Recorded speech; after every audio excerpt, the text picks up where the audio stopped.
Hello everybody, this is Jan for Chess24, and in this video we shall take a look at a very exciting game played once again in Wijk in the Netherlands. Round 7 of the Tata Steel Masters. With the white pieces we see the vice world champion, the number 2 in the world, Mr. Fabiano Caruana.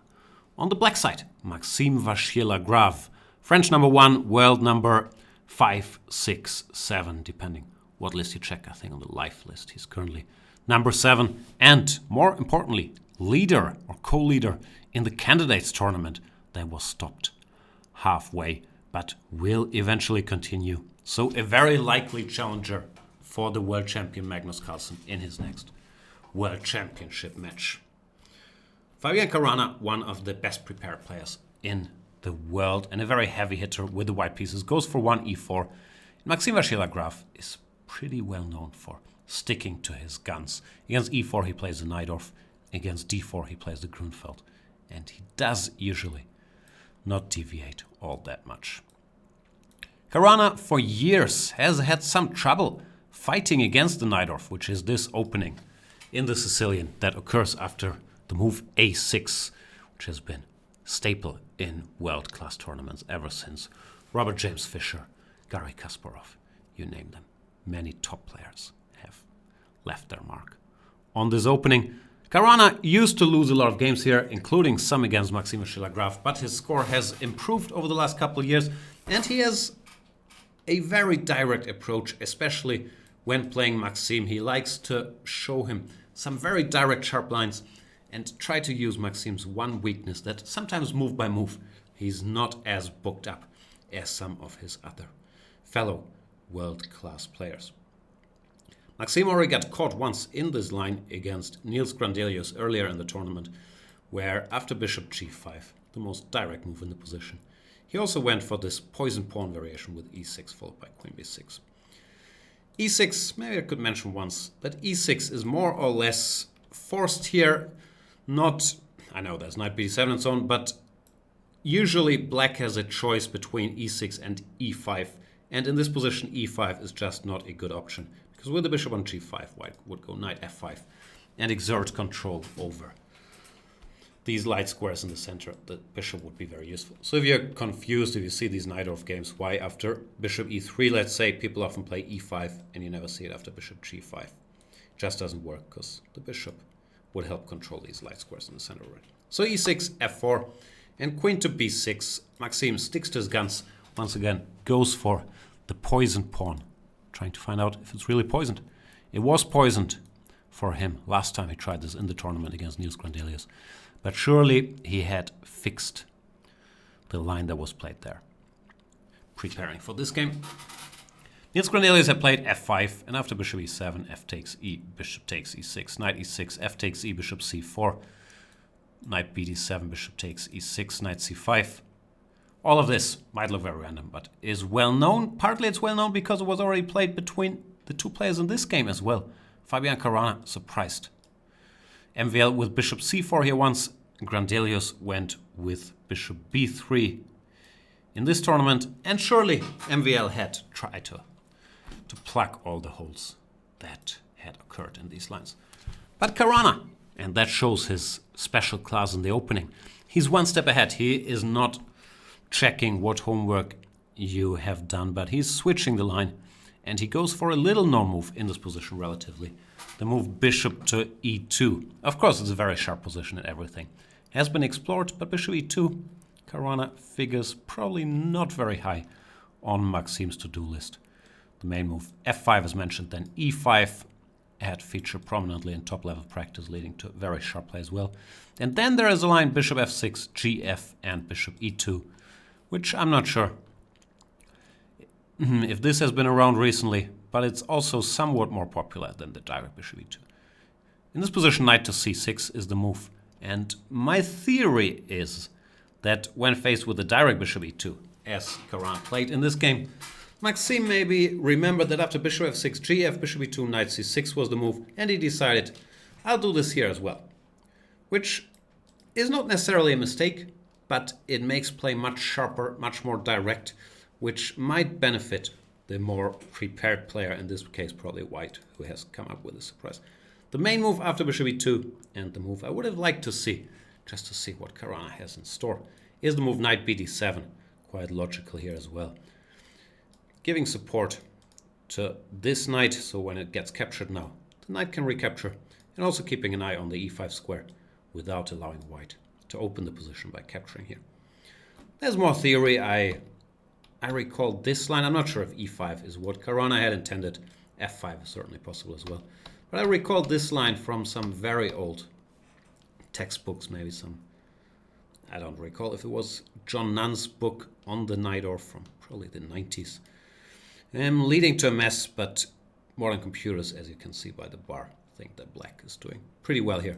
So I'm curious if this is what Caruana wanted, if he had prepared a little question somewhere in this complex, or if the question would have come somewhere else. But we won't find out, because MVL went for knight to c6, after which play continues very sharp. Continues very sharply.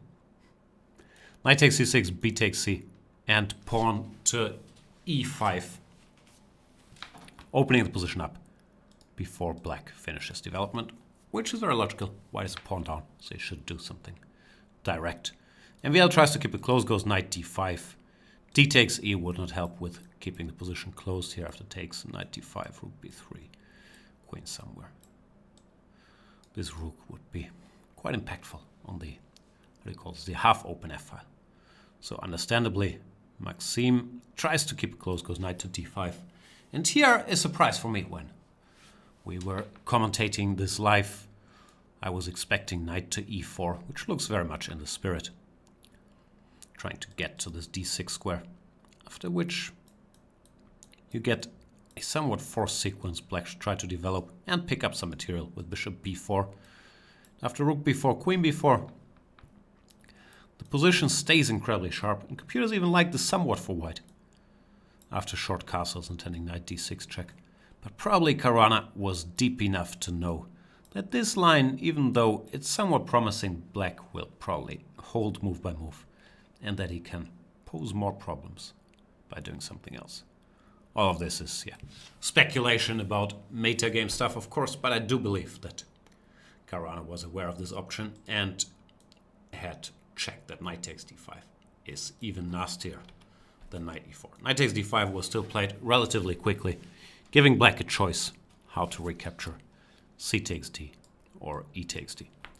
The correct move was c takes d5, after which white castles, and the position remains very, very dangerous for black, who is so far behind in development on only one pawn up. But here it's not clear what the objective evaluation would be. Black gets to develop with tempo, giving a check here, bishop c5, king h1, and he has a fair fighting chance. He probably would have to play very directly here as well. Queen to e3, offering the queen exchange, because sort of slow development, then the white pieces just start being all over this king, as an example. This would be checkmate. So, this didn't happen. MVL went with the other recapture, e takes d5, which has its logic because it does free this bishop. If the bishop could sit on e6, the other bishop could come to c5. Black could have a very solid formation, very hard to break.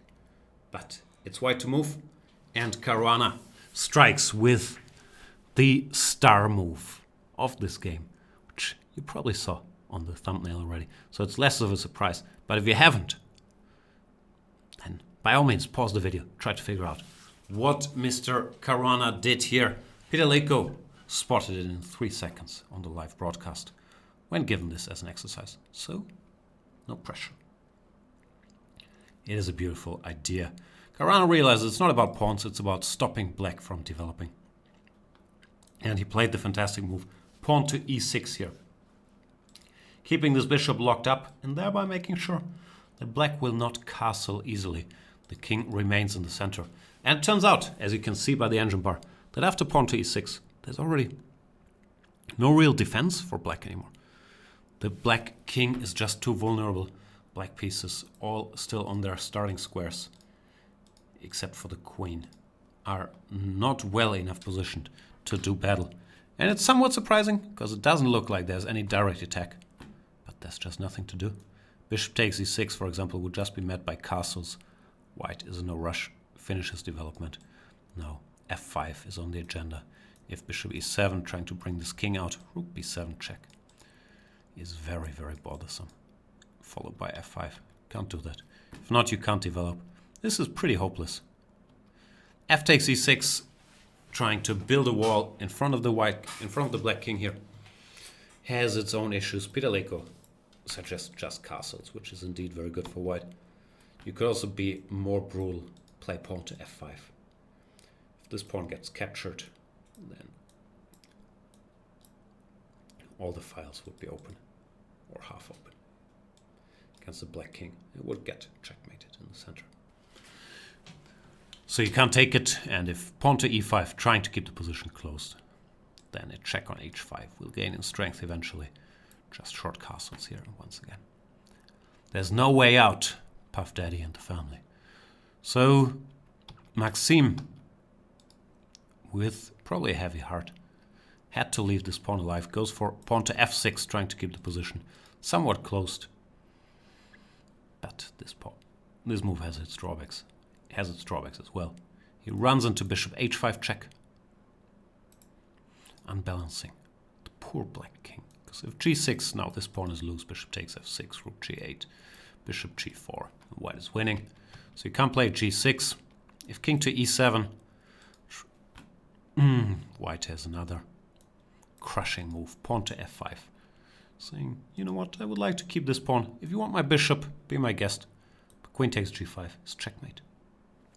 Literally. So, not very good either. Therefore, king to d8, only move. But this king is not a happy camper on that d8 square. Caruana keeps his bishop and says, you know what, you can have this pawn.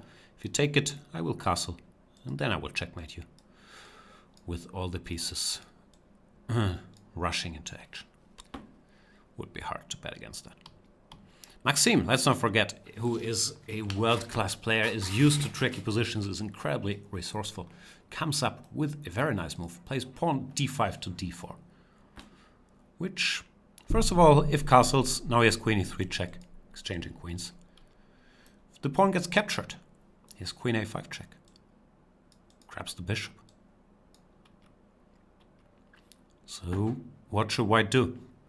Caruana takes a very brazen decision here. One that I would never have guessed. He does allow the queen exchange. He goes bishop f2. Nice move. Targets this pawn and says, you know what, I would like to take it. And if you want to play queen c3, exchange queens. I don't mind.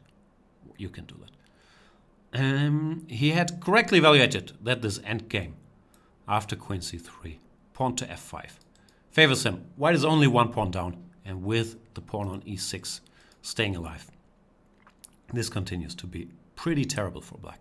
So very nice judgment there by Caruana. He had a more direct alternative. He could have played rook b3, chasing this queen around queen c5 and bishop f7, with excellent chances to just checkmate black with queens on the board. But Caruana says, you know what? The heavy lifting is done already. I have achieved this great trump. I don't mind simplifying now, because I don't think you can survive with all your pieces being locked up and me having a pass pawn on e6. Maxime tries, he exchanges queens, of course, goes pawn to c5, bishop to f3, rook to a7, and we can see it's very hard for black to develop any of this stuff. The bishop can go to e7, of course, but then what? This bishop can't really get out. The position remains very, very tough. Caruana plays pawn to g4, which in computer lingo is a small inaccuracy. Even stronger, according to the computer, would have been king to d3. But I do not think pawn to g4 spoils everything. The point the computer has is that after king to d3, king to c7, maybe intending bishop b7, maybe some a5, bishop a6, white has the very nice move, bishop e1, threatening a check here. And after a5, bishop d5, check king e4, white's harmony. It's pretty perfect. This pawn is hanging. White just wins, basically. So after g4, all these advantages of course remain, but king c7, intending maybe bishop b7, or after king d3, a5, would have made white work a little more, although the position remains overwhelming. Let's say bishop to the middle, intending once again the same king e4 thing, h5, h3. It's not like black has any real counterplay. So hard to criticize Mr. Caruana too much for this decision. It just wasn't the computer move. How dare you? Pawn to g4, pawn to g6. MVL tries to undermine this formation, but now of course g4 fits in perfectly. And after bishop h4, targeting f6, Caruana is completely back in the driver's seat, making sure black remains completely tied up. Bishop e7.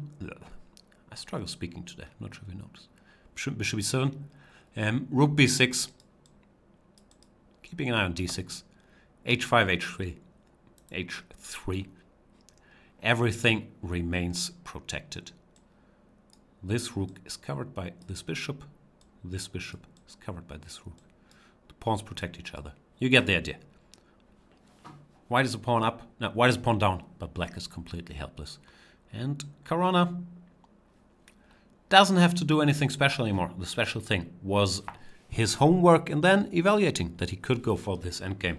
Here, he just quietly improves his position. Bishop g3 targets this pawn, then puts the king on c4, and then cashes in. Here we go. MVL tries to exchange some things, trying to create some space for his pieces, but he's still suffering from the fact that this bishop on c8 is just a no-show. Bishop f8, hoping that this rook will play a more active role, but Caruana has it all figured out. He understands he has time to activate his king and then take on d6 whenever he so pleases. Rook h7 is just one active move, bishop e4. Further activity with rook h3 would not help. Bishop e1 is good. Rook b8 is also just crushing. So, no great options here. MVL plays bishop e7. And Caruana says, you know what? Now the time has come to cash in. Takes on d6, takes. Bishop e7, at least the poor bishop gets to make a move. And see the world only for this one small occasion, because Caruana decides to keep it simple and just go for a winning rook ending. He could have played rook d7 as well. A petite combinaison, also leading to a winning position after takes. Let's see here. Takes. But being just a professional guy, he spotted that the rook endgame is completely winning. And then why bother with anything else that's less clear-cut?